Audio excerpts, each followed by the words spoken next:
My name is Karen. I'm a 25-year-old employee.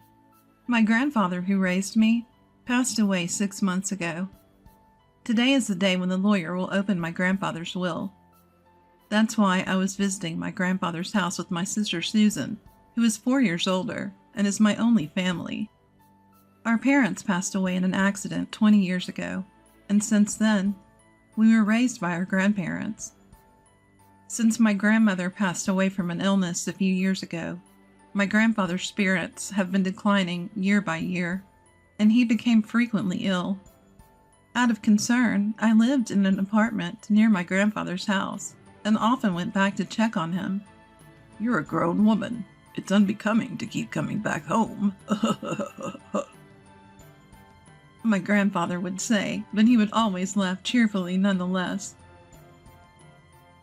Then one day, as I went to visit like I usually did, I found my grandfather lying in pain at the entrance.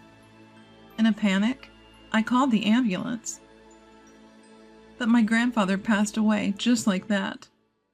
"Hey, what are you daydreaming for? At least prepare some tea." My sister's voice brought me back to reality. "Right, the lawyer will be here soon." I responded and headed to the kitchen. Taking a quick glance, I saw my sister lazily stretching out her legs on the mat and yawning. I could still smell my sister's strong perfume, even in the kitchen a bit away, and I made a face. "She's same as always," I murmured under my breath, placing the kettle on the stove. My sister has always been the type to only care about herself. Once she hit her teens, she started dyeing her hair as if it were natural. She hung out with the so-called delinquents and was always out and about. Demanding money without working part-time was a given. Even when she caused trouble and our grandparents had to apologize on her behalf, she was unperturbed. I, being the quiet one, often had to deal with the fallout. She doesn't seem to have changed much, even after becoming an adult. She doesn't have a stable job and seems to just be drifting around while working part-time. I knew she had been asking our grandfather for money whenever I wasn't around. It was easy to imagine that she would have found this all too troublesome if it weren't for the inheritance. "Ah, you must be the lawyer. Thanks for coming today." I heard my sister's high-pitched, formal voice indicating that the lawyer had arrived. I hurriedly placed tea leaves into the teapot and headed towards the entrance. "Thank you for coming today." I had met the lawyer at the funeral. His eyes were as kind as my grandfather's. A lawyer's badge shone brightly on his chest. After offering incense in front of my grandfather's portrait, he took a sip of the tea I served, and then took out my grandfather's will. It was entrusted to him by my grandfather while he was still alive. The content was as follows. My elder sister Susan was to inherit $20 million in cash. And I, the younger daughter, was to inherit this house and the land it sits on. Upon hearing this, my sister burst out laughing. $20 million in cash for the elder daughter? And only an old house for the younger one? How hilarious! It's just right for someone as plain as you. It's not just the house. There's also the land, I retorted, to which my sister laughed snidely. The value of this land in such a godforsaken place is hardly surprising. I would have preferred cash. I guess Grandpa must have had a soft spot for me after all. I can't deny that I am a bit shocked. I suppose my grandfather wanted me to protect his beloved house and land where he spent his life with my grandmother.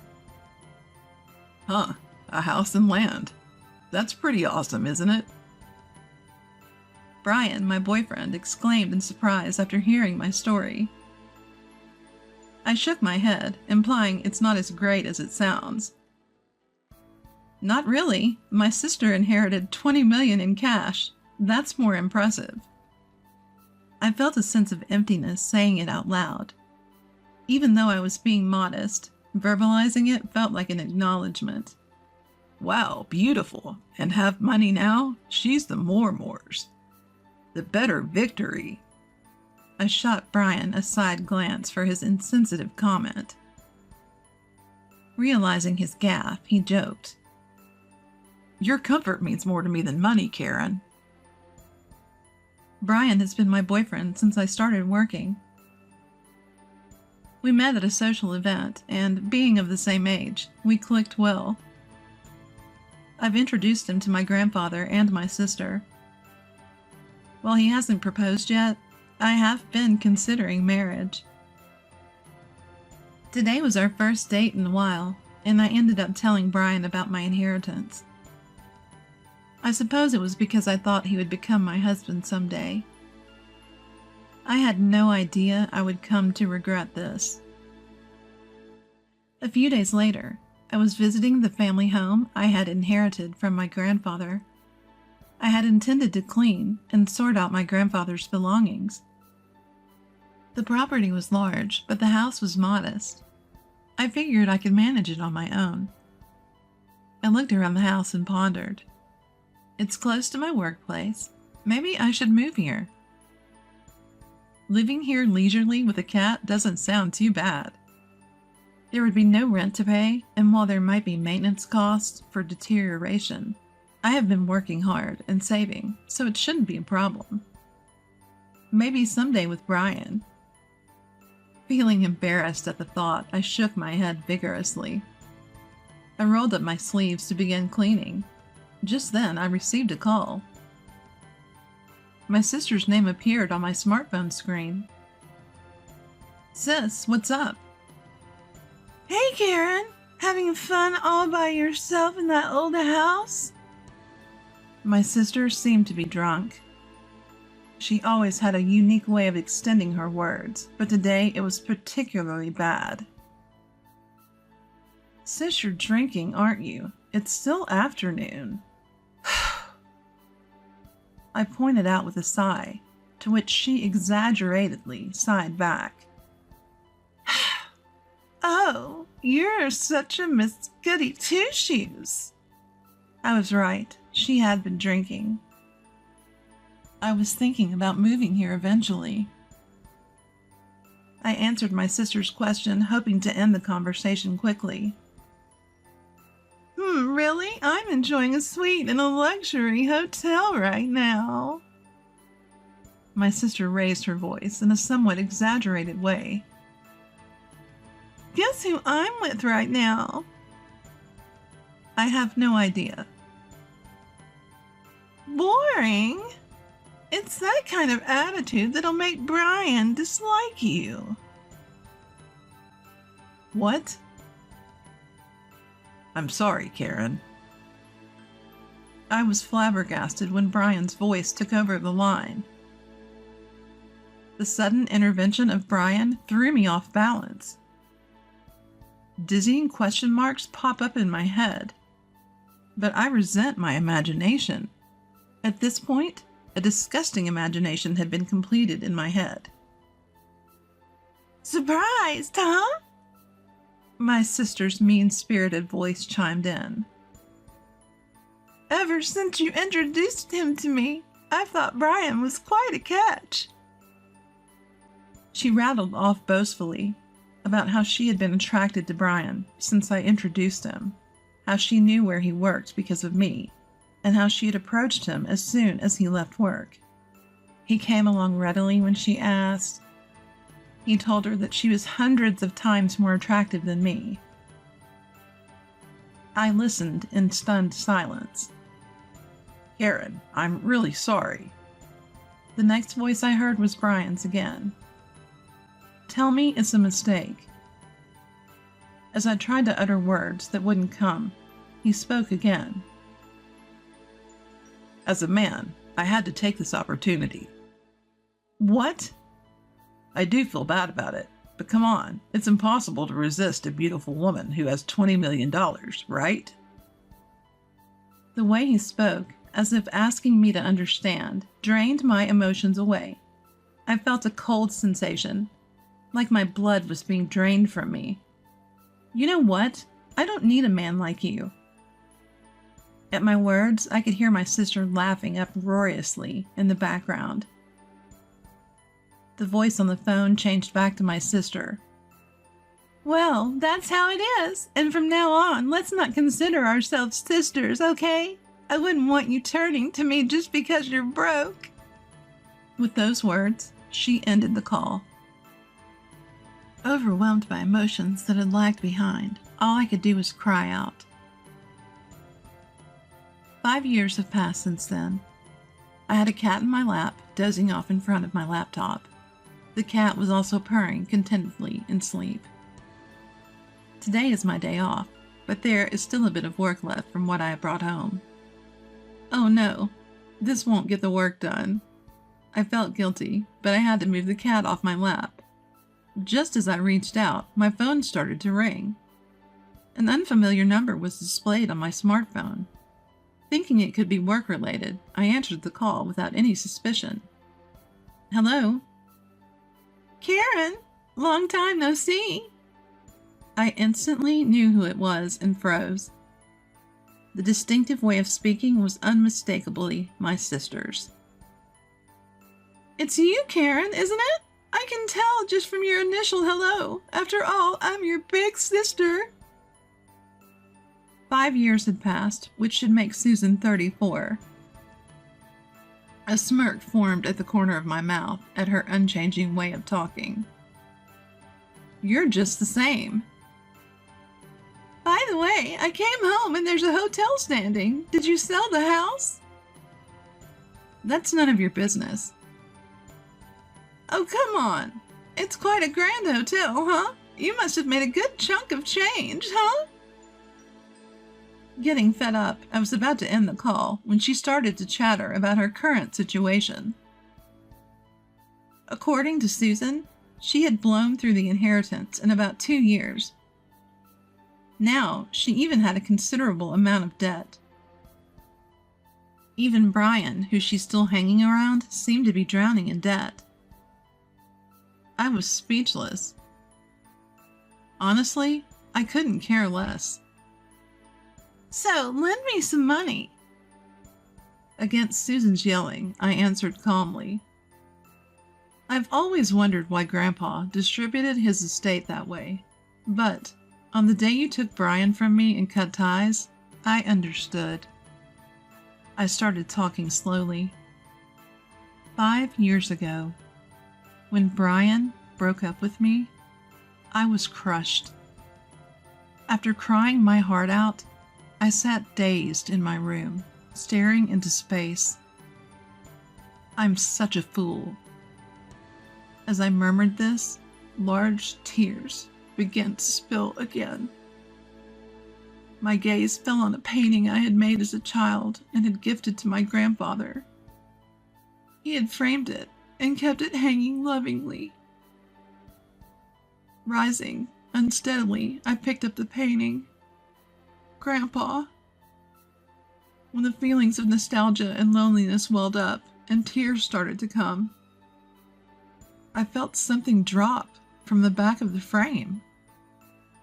Picking it up, I saw it was a fresh sheet of notepaper addressed to me.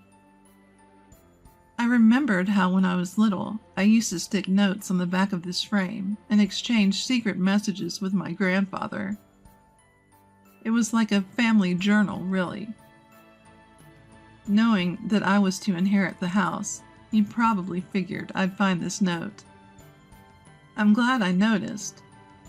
I shuddered at the thought that I might have left it unnoticed. To Karen. The date on the letter was just before my grandfather passed.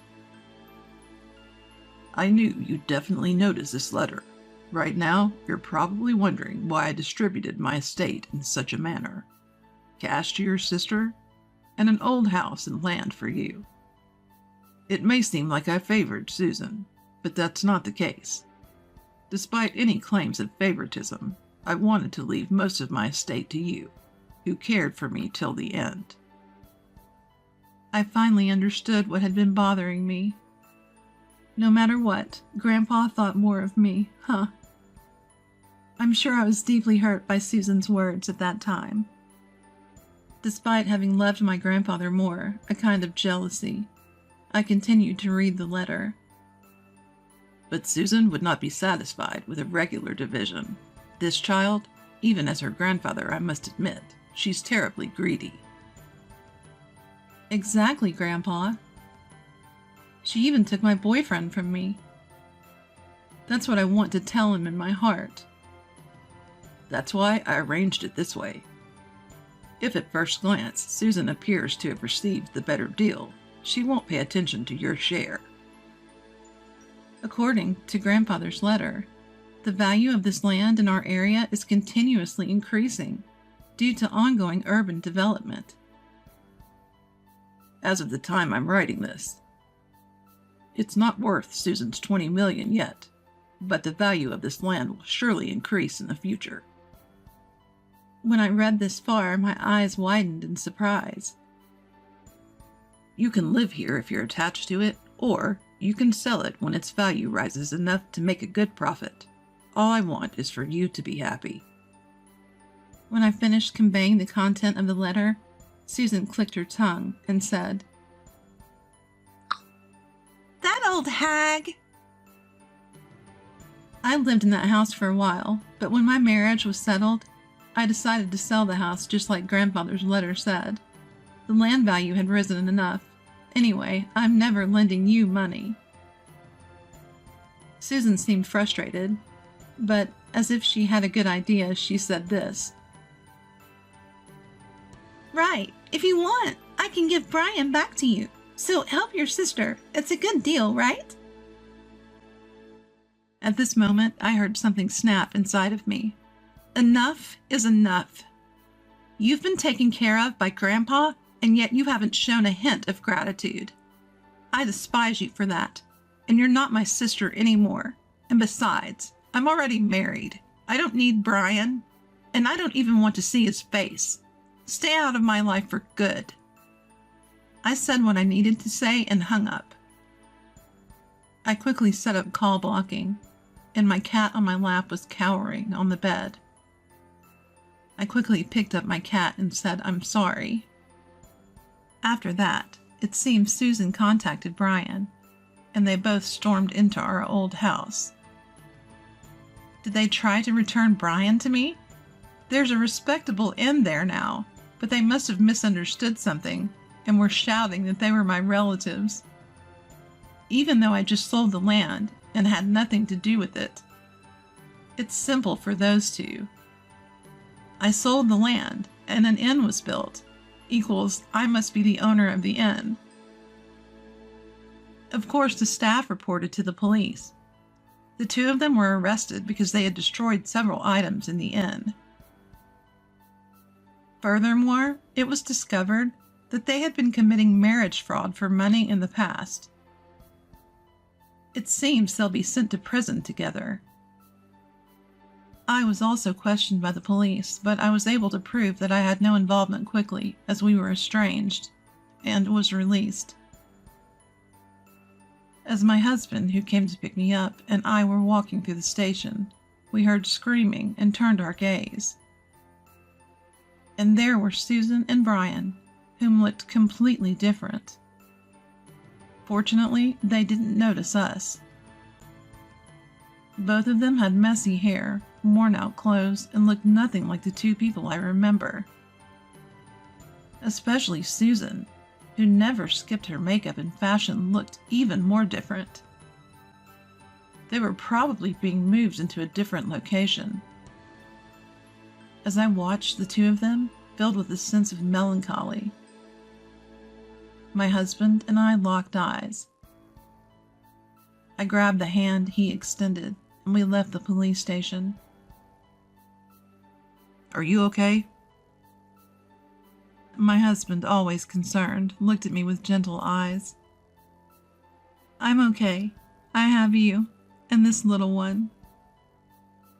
I touched my barely noticeable belly and smiled back.